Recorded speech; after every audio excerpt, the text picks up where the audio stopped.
harka fuunee akkam jirtanii faamilii kiyya jaalatamuudhaaf kabajamoo nageenya irraa waaqayyo isiniif haa ta'u akkam fayyaa keessan jirtanii jechaadha. Egaa akkuma beekamu chaanela eebbisaa entertainment irratti guyyaa guyyaadhaan viidiyoo garagaraa qabannee dhufna. Kanaafuu warroonni chaanela keenya haarawaa taatan subscribe godha, like, share, commentiin irraa fatina yaada qabdan qeeqa qabdan commentii jalatti nu barreessa. Yeroo kamiyyuu gaafii nu gaafattan kamuu deebisuudhaaf nuti qophiidha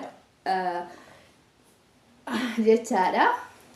Egaa akkuma beekamu viidiyoo har'a qabadhee dhufe kana keessatti osoo isatti hin cehin jechaadha viidiyoo kaleessa hojjedhee waa'ee ijoolleen booletti mudannoo hojjedhe san keessatti namoota tokko ni aarsee commentiin taane xaaftan jechaadha.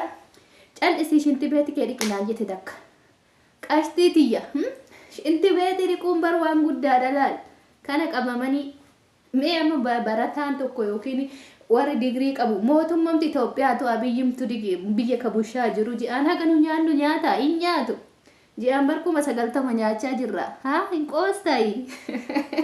Shintibeeti dhiquun bar daraja guddaadha. Har'a shintibeeti dhinnus boruttiin kaf jenna wayirra oolfanne taanaan duriyyee booletti waamne duriyyee nyaachisin malee wayirra oolfanne taanaan onlaayiniin jennee manii ittiin ergin malee wayirra oolfanne taanaan shintibeeti dhiquun sadarkaa guddaadha. Nama kabachiisan irraaffatinaati commentii sanii danaan eshkiin batarrafa salaamnesh nafakhinyene qonjo waddi qimamochee.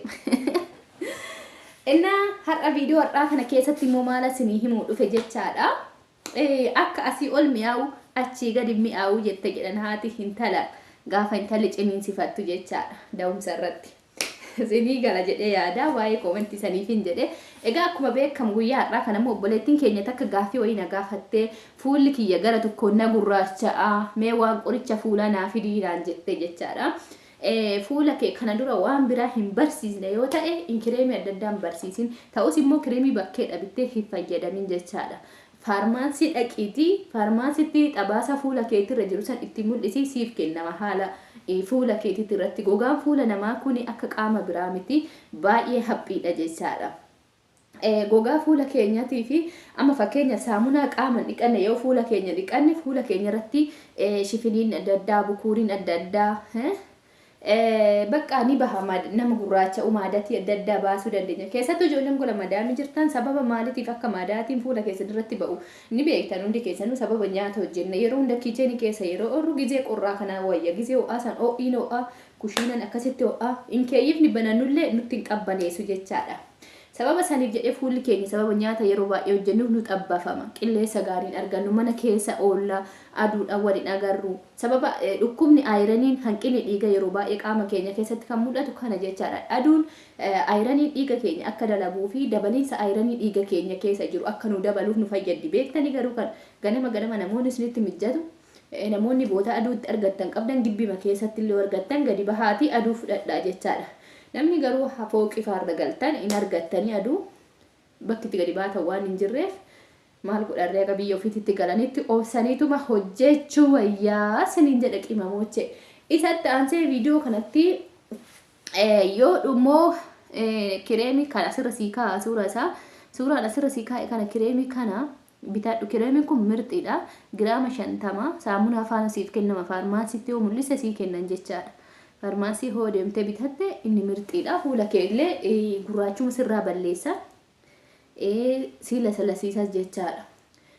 Kan biraa immoo kan isin fayyadamuu qabdan yeroo dheeraa saamunaa kana ilaala. Saamunaa kana sirriitti ilaala. Barreeffamni peersii jedha. Saamunaan kuni mirxiidha. Baay'ee mirxiidha dhugaa.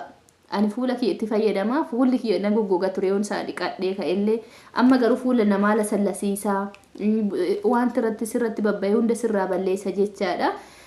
Saamunaa kana fayyadama.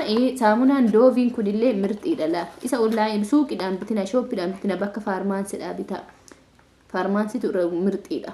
Meeshaan faarmaansiidhaa dhufu itti gaafatamummaa qaba. Yoo rakkoo fuula keetirraan gaheellee faarmaansii san qabattee dhaqxee shirikaa santu gaafatama jechaadha. Inni bakkee dhabitte immoo eenyu isa gaafatare. Kanaafuu kuni ani amma kana nafaan fayyadama jechaadha. Kana nafa qofaan dhiqadha.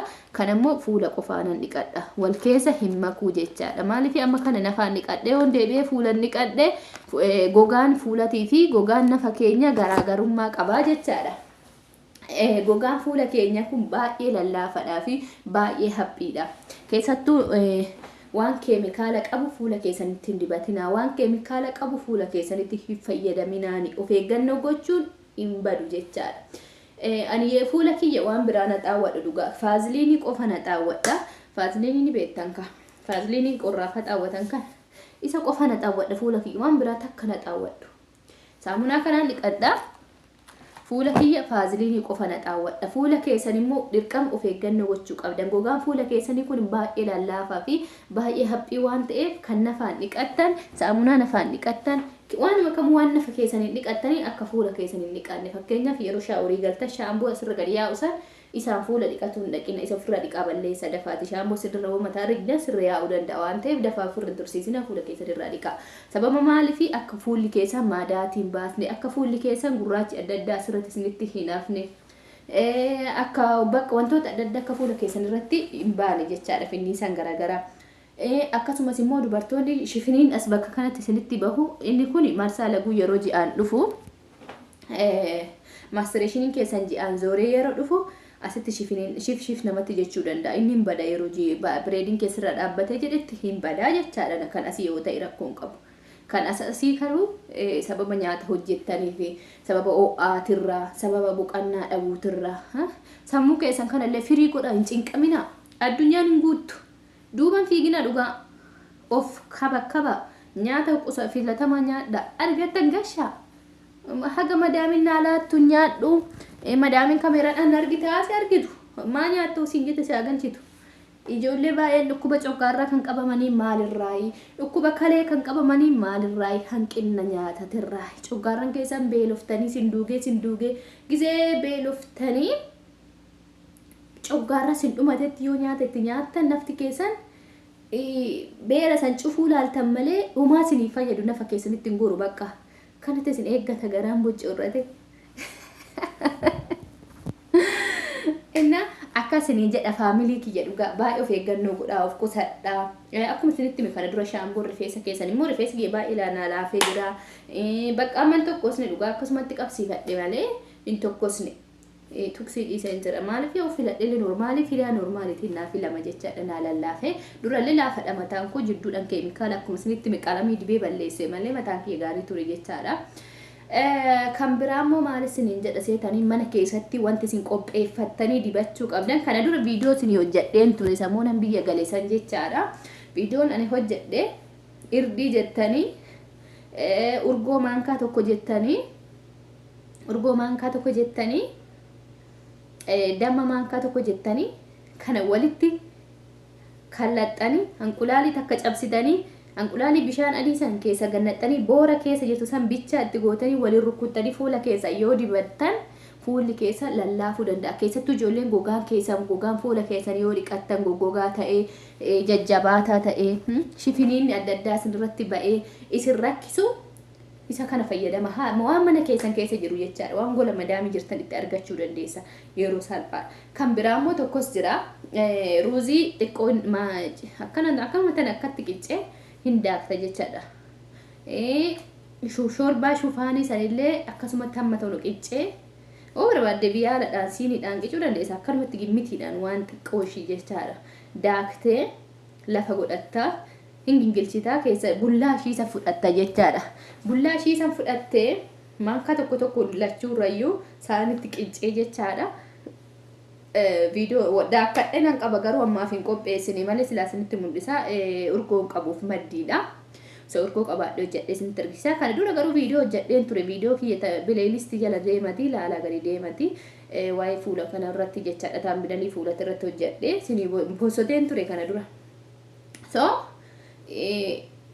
Ruuzii san daakkamaa san maankaa tokko shorbaa shufaanii san daakkamaa saa maankaa tokko urgoo maankaa tokko loomii xiqqoo shooshiitti cuunfitanii waliin rukuttanii jechaadha.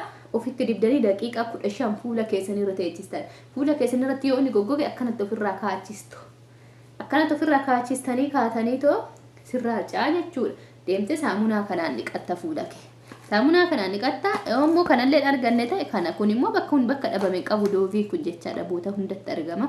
Garuu odoo kana argattanii kun baay'ee mirxiidha fuula keessaniif. Maaliif fuula keessan goggogee ni laaffisaa.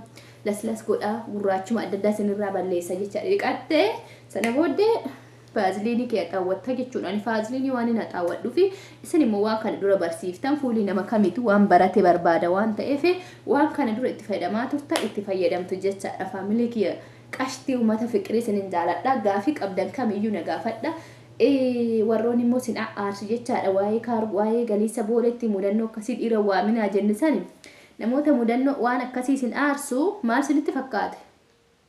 Nama waan akkasii godhee yookiin muudateedha jechaadha. Isin aarsni obboleetti koo inuma nama muudata. Yoo isin muudatee jiraate akka riyaa kee kan biraan muudanneef nu jajjabeessuu qabdaa yoo kan biraati viidiyoo hojjettee kennuu qabda malee aartee nama arrabsuun sirrii miti. Indee maaltu isin aarsa? Harkaan dhiira booletti waamtaniitiin itti aartu? Hayyenyaa seexooche እናንተ ነገር ማለቃ የሌለው ሰው akkasuma sireen jedha. Kanaafuu waan dhaggeeffataniif galatooma. Viidiyoo biraatiin walitti deebina. Waan barbaadan kamuu na gaafadhaa. Cheers.